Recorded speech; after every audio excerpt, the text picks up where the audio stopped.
Predtem je pa Šventner že najavil, da je odkupil od Maxa Fischerja žepno izdajo Prešerna iz 1895, kako jo je iznomiral.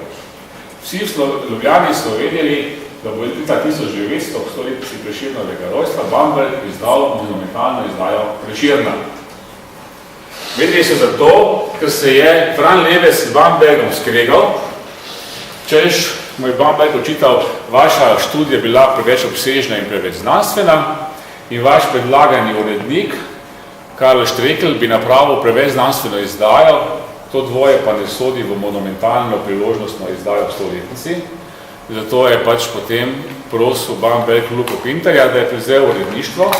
Bamberg je kupil nove črke, smo potem očitali, da so premasne, preveč modernistične, neprimirne za Prešerna, ampak to je bila res monumentalna izdaja. Kaj pravi Šventner? Pravi, odkupil sem Elzevije, torej žepnega Prešerna, tačne, ki vas zdaj poznate, August Krivec je pripravil žepno izdajo potem za akademsko založbo leta 1939, to ste imate še nam Cankarjevi založbi kot miniaturko. Pravi, moja Elzevije izdaja Prešerna se imenitno poda k monumentalni Bambergovi, da imate v knjižni polici za tako splotno hitro branje Prešerna. To je prvo odziv 1900, leti kasneje, 1902, pa najavi, omisli si bom svojo izdajo, ki bom posvetil. Če pogledamo v Prešernovo biografijo Štefke Bulovec, vidimo samo, da bo je pripravil Aškec neko izdajo.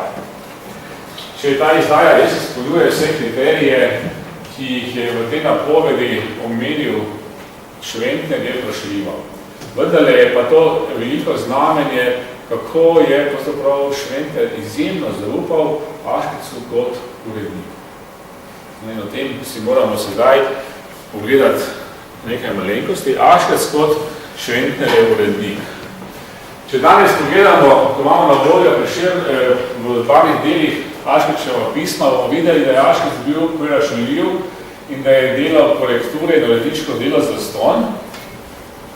Potem pa je pisal Šventnerju, toliko knjig sem vam uredil za ston, zato mislim, da mi zdaj ste dolžni objaviti moj naslednji ep, recimo Zlatorog.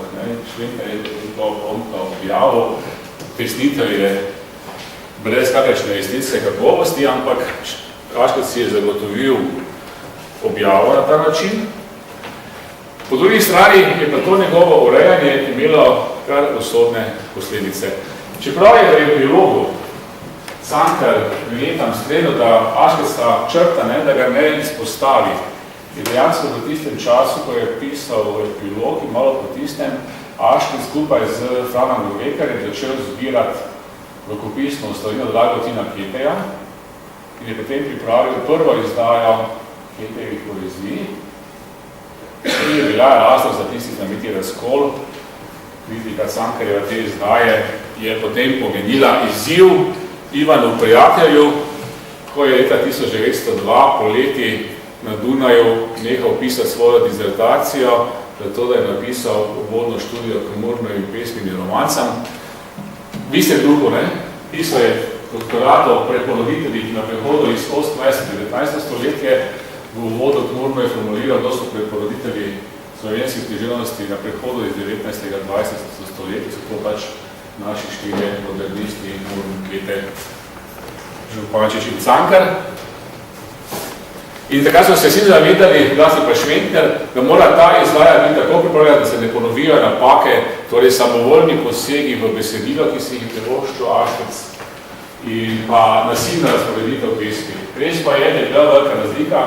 Murn je zbirka načrtoval, Kete zbirke ni načrtoval, torej je prepustil urednikom popolno presojo, kako bodo gradivo razporedili.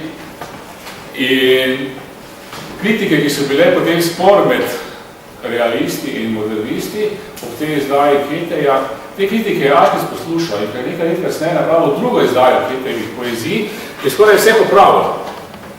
Tako da Koblar potem v zbranem delu Keteja zapiše, da je to zapravo žalostno, kako so se skregali, da je bil pravzaprav Aškec za te uredniške predloge zelo dovzeten, pa vendarle je moral potem še Koblar marsikaj postoriti pri redakciji besedil, da je lahko nekak zmirnim občutkom rekel, to pa je prava, ustrezna podoba Keteja, primerjavi s tisto, ki jo je bralcem ponudil Auschwitz. In Auschwitz je bil tisti, ki ga je leta 1903 Šventner prosil, da sodeluje s Trdino pri pravi prve knjige Trdinovih izbranih spisov. In Trdin je bil zelo zadovoljen skrbnim branjem. Edina stvar, ki mu ni bila všeč, je bila Paškaševa prošnja, da bi napravil metaslove v besedilo Bahovih ozarjev deliral. To mu je šlo težko od rok. Še težje, še večjo muko pa je napisal kratek predgovor, v katerem je pojasnil, kaj piše spomine na svojo profesorsko dobo, ko je poučeval na reki 50-ih letih do leta 18 in potem do leta 1867.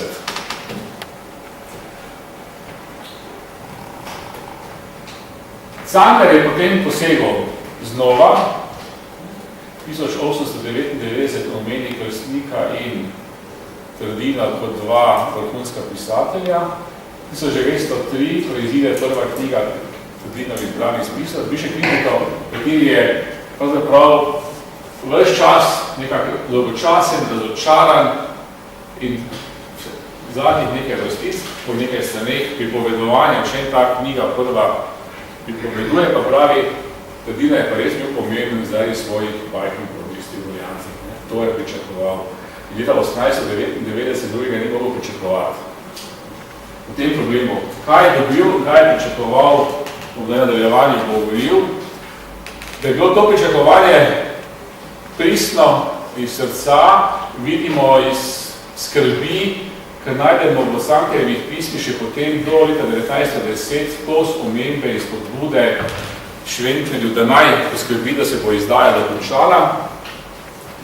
Na drugi strani pa je prav Ivan Cankar tisti krive, zakaj Šventner ne more dokončati izdaje. Šventner je bil namreč zavregi, da naj objavi Trdinove spomine.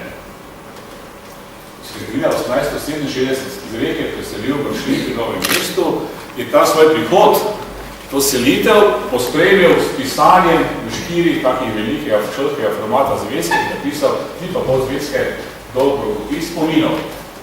So zelo srčni spomini o njegovem pubertetnem odraščanju, o njegovem dozorevanju na Leniše, o njegovem odnosu do cerkve. In Šventner je bil nekako negotov, če to primirno da objavi. Je sicer po Trdinovi smrti v 6 knjigi danes napisal Mojih rokah je Trdinova ostarina, v kateri se nahaja veliko dragocenosti, ki jih bom objavil v naslednjih knjigah. Vendar je dal spomine brat Cankarju, da mu pomaga pri presoji glede odrljivosti. Cankar jih je pospravil, napisal Moje življenje, se navezal na drug naslov Trdinov, ampak spodbudo je dobil pa pri branju teksta, ki ima Trdin naslov spomini. In teksta nikoli ni vrnil v zapuščini Ivana Cankarja, je našel Izidor Cankar, popis, ko je pripravljal veliko izdaje Cankarjevih izbranih spisov. In prvi so išli še leta spomini, leta 1946, s prvi knjigi in potem še nadaljevanje drugih knjigi Trdinovih izbranega dela, v tej zbirki izbrana dela slovenskih pesnikov in pisateljev. Skratka, Šventnerju se ni posrečilo tega na koncu izdati, čeprav je to napovedal. In zdaj imamo ta neobjavljeno podpis po preselitvi